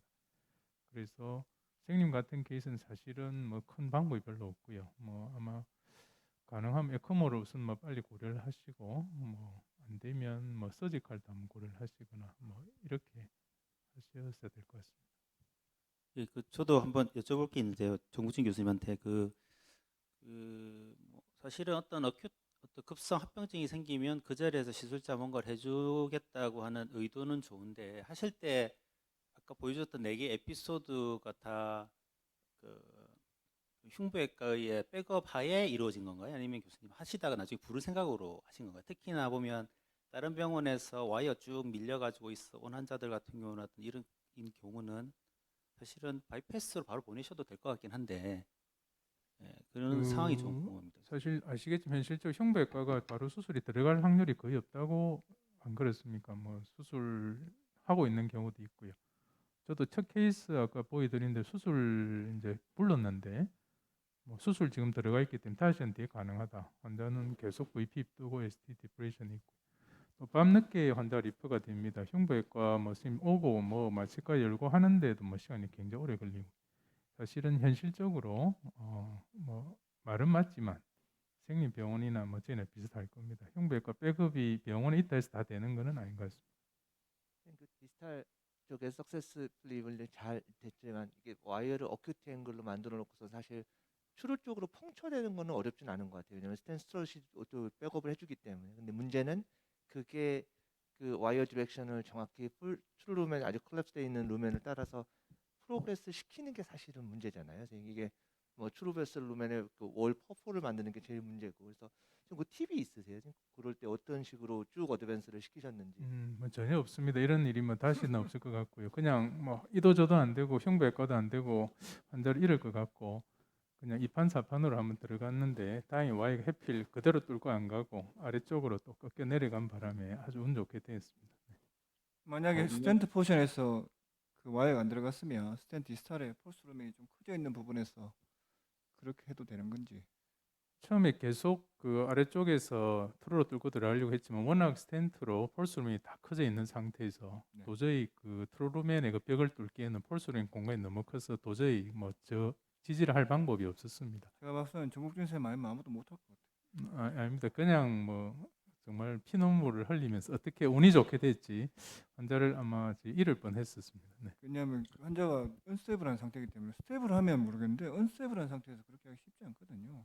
그 세 케이스는 그 지난번에 언제 다 봤던 것 같긴 한데 마지막 와이어 늘어진 거는 이번에 처음 하신 것 같은데 그 와이어 인터랩 시키느라고 그 멀쩡한 혈관을 메인까지 다 스텐팅하기 전에 거기도 가이딩 꽂고 최대한 스네어로 인트라 코로나리 조금 남더라도 제거를 우선적으로 시도해 보긴 하신 건가요? 아니면은 그냥 네. 처음부터 앞서 말씀드린 거기를- 대로 와이어 두 개도 음. 써보고 스네어도 써보고 볼론으로 옆에 넣어가지고 좀 분리해보기도 했는데 일단 와이어가 풀리면 보이지가 않습니다. 그 와이어 끝이 거의 안 보였고요. 둘째는 그 와이어 끝이 인탱글 되어 있기 때문에 뭐 와이어 두 개를 꼬거나 볼론 아무리 해도 뭐 떨어지지도 않고 그래서 마지막 베일아웃으로 인트라 코로나를 시도는 했는데 안 됐다 이거죠. 네네네. 포셉은 안 써보셨어요? 포셉. 아 폴셉도 공간이 아시겠지만 때문에. 이게 스텐트 그냥 똑 부러진 건 어느 정도 보이는데 이게 필라멘트가 좀 완전히 풀려가지고 일단 와이어가 거의 보이지가 않았습니다. 이게 뭐 그래서 블라인드하게 스페이스 좁으니까 블라인드하게 잡아서 잡힐 때가 있거든요. 그래서 그런 네. 얘기를 근데 아시겠지만 이제 페모랄 어프로치에서 레프트 메인까지 폴셉 디렉션도 그쪽 메인 쪽으로 가기도 어려웠고요. 폴셉 서진 않았습니다. 그 시간 제한 있으니까 또 다른 제목 국형동 선생님 계세요? 그 네, 저- 국형동 선생님의 그거 기전이 도대체 이해가 안 가는데 로타 스티프 와이어가 끝까지 박혀 있는데 뭘 잡고 있다 루스닝 그 와이어 로타 와이어가 밴딩되면서 같이 따라간 거예요? 아니면 그 전에 그 케이스도 제가 본 케이스긴 한데 왜 와이어가 있는데 버가 튀어나간 거예요?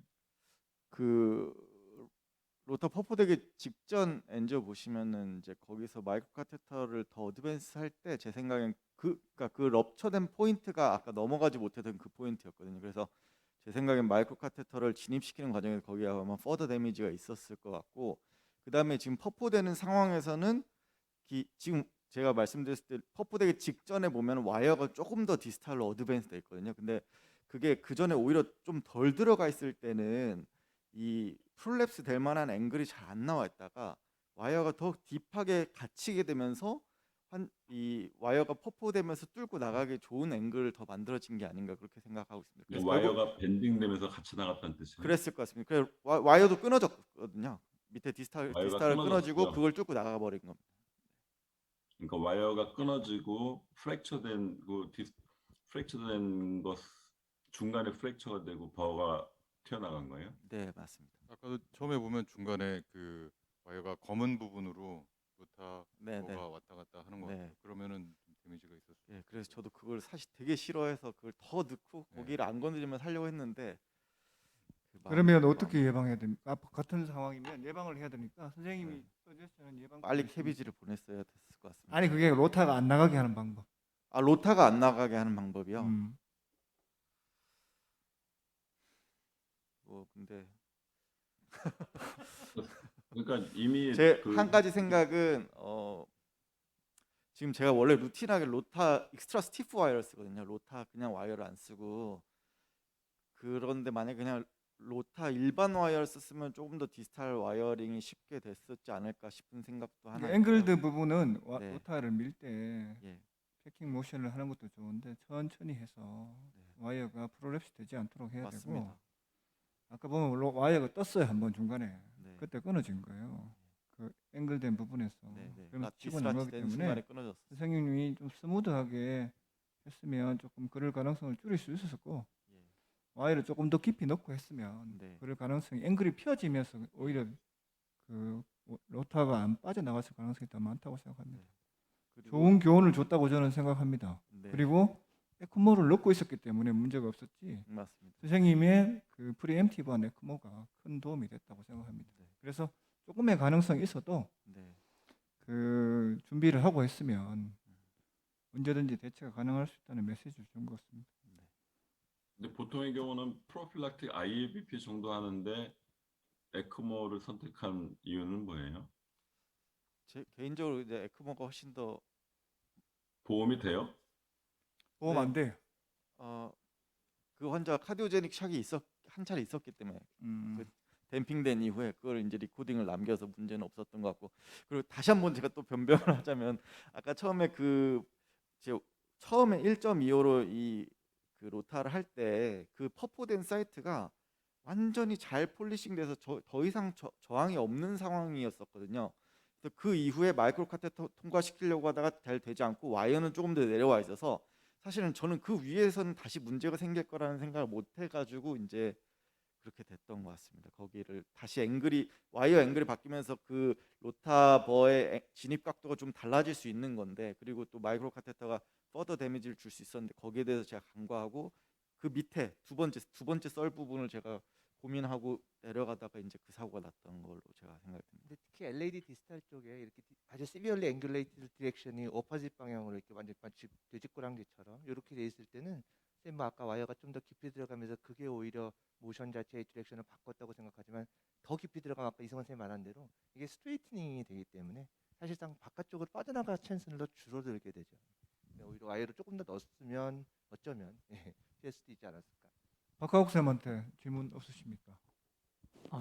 네, 박하욱 쌤한테 질문하는데 그 좀 다른 거긴 한데 제가 전에 그 50대 여자 환자분 어거노빈 테스트하다가 서커 오스 토탈 옥시전이 된 적이 있는데요. 그때 환자가 뭐 인트라 코로너리로 뭐 아이소켓도 줘보고 니코란딜 뭐 피오 뭐 니트로글리세린 줬는데 다 풀리질 않고 그 아데노신을 2mm 줘보니까 조금 갔다 또 다시 또 막혔거든요. 그런 경우가 있을 때 베라파밀도 당 효과가 없었고요. 뭐 다른 할 수 있는 게 있을까? 경험 있으시면 좀 조언 부탁드리겠습니다. 저는 얼고노빈 테스트하다가 리프렉토리 스파즘으로 뭐 저는 개인적인 경험은 없는데요. 뭐 이야기 들은 적은 있는데 무섭더라고요. 그 방법 없는 것 같습니다. 선생님, 혹시 뭐 이승환 선생님이나 김승 교수님이나 뭐 혹시 경험 있으신 분들? 아니, 저 뭐 같은 경우 생각으로는 이제 뭐 만약에 그런 상황이면 혹시나 뭐 아데노신 주고 조금 풀려서 플로우가 조금 보인다 그러는데 또 올라 그러면 와이링하고 디스탈에 마이크로 카테터 넣어보고 뭐 디스탈을 뭐 풀어주는 방법이 하나가 있지 않을까라는 생각이 드는데요. 그럼 환자 안 만나기를 기도하는 게 가장 좋은 방법. 정국 쌤 팀 있으십니까? 리프렉토리 저 같은 스페즘. 경우도 여러 번 겪어봤는데 뭐 이렇게 보통 우리가 쓰는 혈압유전 나트레도 니코란딜 기본으로 200 마이크로씩 3번 인터코널 주고 그냥 셀라인 플러스를 계속 해주고요. 인터코널 셀라인 계속 해주고 이노트로픽스 풀로 주고 하이드레이션 풀로 하고 좋은 방법 중에 하나는 그 아트로피나이제이션을 0.5씩 한 두세 번 줘서 레이트를 빨리 플러싱 해주면서 해주고 그 다음에 인트라코나리로 에피네프린도 주고 뭐 이렇게 할 거를 다 해주면은 그 제일 좋은 것 중에 하나는 오퍼레이터는 계속 셀라인 플러싱을 코로나에 주고 혈압에 영향 별로 니코란드를 주고 뭐 이렇게 해서 반복적으로 하다 보면은 뭐 잠깐 안 뛰면 카디악 마사지 하고 이렇게 해서 하면은 인트랙티블 스파즘이건 뭐 노리플로로 잠깐 어렸을 때 오건 해서 거의 대부분 제 기억에 놓친 적은 없었던 것 같습니다. 근데 어쨌든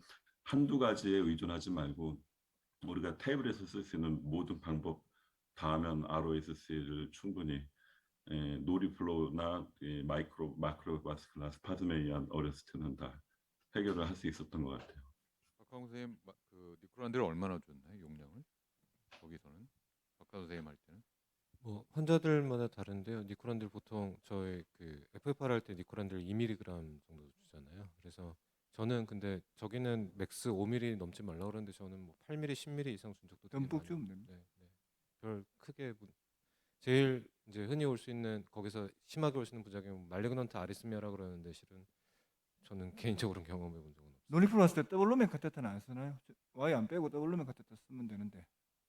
그 아스피레이션이 가끔 필요한 경우가 있어서 아스피레이션 카테터가 결국엔 듀얼루멘 카테터니까요. 그거를 써서 그냥 놔두고 스트롬보 석션하기 전에 뒷살에 그냥 뿌리고 그다음에 다시 네거티브 걸어서 빼주는 적은 있었어요. 저는 더블 루멘 카테터를 써서 이제 안지어도 해보고 혹시 달색이 있는지 스룸부스인지 그냥 엠볼리제이션인지 파악을 하고 그 트리플 그걸 주는데 그러면 좀 대부분이 해결되는 방향이더라고요.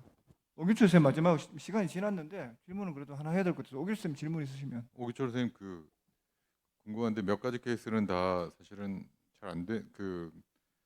클로저가 잘 안 된 것 같은데 케이스 5번째 이렇게 찝힌 것 같은 경우는 네. 이거 왜 그런 것 같으세요? 이게 찝힌 것 같아서 잘라져 보이는 것 같이 그런 거 있잖아요. 그 환자가 디스크 디렉션이 잘못 거의 된 건가? 네, 아니면- 아마 그 다이섹션이 잘 안 되면서 이제 프로글라이드가 처음에 잘 안 됐던 게 이제 가장 큰 원인이었던 것 같고 저도 사실 제가 직접 하고 저도 정확하게 기억이 안 나서 기록이 잘 안 돼 있어서 그 간호 기록이 제 생각에는 제가 아마 그때 프로글라이드 환자 그 타브하고 이제 라지보 그 시스 들어갔다 나오면서 클로징이 잘 안 돼서 제 생각에는 프로글라이드 2개 쓰고 하나 하고 페모실 하려다가 너무 피가 많이 나서 프로글라이드 2개를 쓰고 그 다음에 페모실까지 했었던 것 같아요. 그래서 그러면서 너무 뭐가 많이 들어가서 이제 찝혔던 것 같고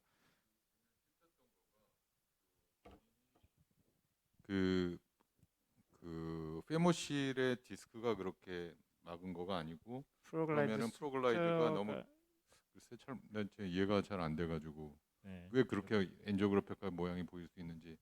이게 타비 할 때 보면 타비 환자들 대부분 POD를 같이 갖고 있는 경우 많다 보니까 네. 그 프로글라이드 뒤에 열린 다리가 당겨져 올 때 뒤에 카리나를 무는 경우도 있고 아니면 카리나를 뒤쪽에 물고요? 칼슘에 박혀가지고 같이 물고 와서 이렇게 되는 경우들이 가끔 음, 있는 것 같아요. 저희도 그런 경우가 가끔 있어서 근데 음, 대부분은 바로 확인만 되면 벌룬하면 대부분 문제 없이 실이 끊겨지는 것 같습니다. 큰 우리 럽처도 우리 없이. 소위 말하는 그 약간 그 코로나리 얼서러티브 플렉처럼 약간 보였었잖아요. 저 환자도 보면은 파이널 네. 안지오를 봐도 계속 이렇게 디퓨즈하게 리전이 좀 있고 해서 아마 그런 식으로 뭔가 많이 찝힌 게 아닌가 싶습니다. 저는. 네. 근데 제가 케이스를 보면서 느낀 거는 커먼 표현의 상부 쪽에 그러니까 일리학에 해당하는 쪽은 일리학은 워낙 스텐트 페이턴스가 좋기 때문에 그냥 주저없이 루틴 스텐팅, 그라프트 스텐팅 하시면 아무 문제 없는데요. 커먼 피모럴 바이포케이션은 즉각 고비는 넘겼는데 나중에 오래 지나면서 리스테노시스가 오고 또 손봐야 될 일이 액티브하게 움직이는 환자분들은 문제가 반드시 되기 때문에 조금 매니지를 신중하게 하는 거를 꼭 얘기를 드리고 싶어요. 그래서 그 처음부터 그냥 즉각 그라프트 스텐팅을 넣는 거를 최대한 아껴서 프론드 발륨 인플레이션을 먼저 리키지가 좀 꽤 돼도 해놓고 밖에서 익스텐 컴프레션하면서 온사이트에서 좀 관찰하고 또 어떤 경우는 아까 케이스 중에서도 일부는 좀 내기 굉장히 가늘거나 또는 특히 슈드 엔지슨 같은 경우는 풍선으로 막고 좀 눌러보고 이렇게 풍선을 막으면서 스롬빈 인젝션하고 먹게 되는 경우도 적지 않게 있거든요. 그래서 최대한 풍선으로 캄다운하거나 컴프레서블 에이리어다 커먼 피머랄에서 누를 수 있는 구조고 컴프레서블 에이리어면은 웬만하면 좀 스텐트를 아끼는 쪽으로 그래야지 이 사람이 나중에 2차 수술을 하거나 뭔가 다른 이벤트를 줄일 수 있지 그냥 바로 멈추게 한다고 그래프트 넣는 거는 최대한 롱텀을 생각할 경우는 피해야 된다. 제 경험은 그렇습니다. 네, 저도 그게 맞는 것 같기는 합니다. 사실 뭐 그 수도니즘 케이스는 제가 직접 한 거는 아니긴 했는데 조금 뭐 뭘 더 해보거나 해볼 수는 있을 것 같고요. 그리고 사실 이 환자들이 또 거기를 찌를 일이 없다는 보장을 할 수 없어가지고 만약 그 다음에 이제 뭘 해야 되면은 또 하나가 날아가 버리는 거기 때문에 다른 방법을 먼저 강구해야 되는 거는 맞는데 사실 저 환자들 뭐 거의 한 30분 거의 1시간까지도 컴프레션을 했던 환자들이기는 합니다. 그래서 뭐 아마 저녁이고 밤이고 뭐 이래서 어쩔 수 없이 뭐 이제 그런 일들이 생기지 않았나 저도 생각을 하고 있습니다. 네, 그 아마 마지막 질문이 될 것 맞아. 같은데요. 이게 모더레이션을 정말 못하는 게 시간을 못 지키는 건데 조재영 선생이 마지막으로 질문을 마무리해 주시기 바랍니다. 간단한 질문인데 그 조인트 에어리아에 뭐그 셀프 익스펜더블도 넣고 벌룬 익스펜더블도 넣고 하셨는데 벌룬 익스펜더블은 아무래도 좀 스티프하기 때문에 조인트 에어리아에 혹시 부담이 가지 않을까요? 그 벌룬 익스펜더블 넣었던 그 환자는 사실 거의 뭐 베드리든이고 하기는 하셔가지고 향후에 문제는 없을 것 같기는 한데 뭐 맞습니다. 네, 사실 이게 벌룬 익스펜더블이 잘 안 늘어나기도 하고 뭐 이런 상황들이 있기 때문에 그래서 뭐 이게 대부분 사이즈가 많이 없더라고요. 실제로 하려다 보면은 뭐 이거는 이 사이즈가 있고 저거는 저 사이즈가 없고 해가지고 있는 거 그냥 넣는 상황이었습니다. 네, 시간이 많이 지났습니다. 그래서 오늘 교훈적인 강의가 됐고 선생님들께서 도움이 됐으면 좋겠습니다. 내년에도 아마 코엑트가 진행되겠죠. 네, 그럼 내년에 뵙는 걸로 마무리하겠습니다.